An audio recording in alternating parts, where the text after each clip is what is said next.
Ya, ya. Boleh, Bu.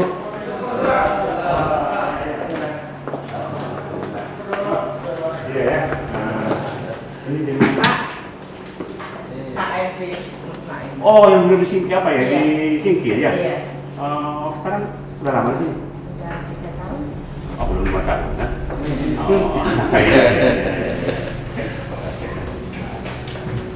Iya, ya. Oh, Bang Kier ya? Waduh.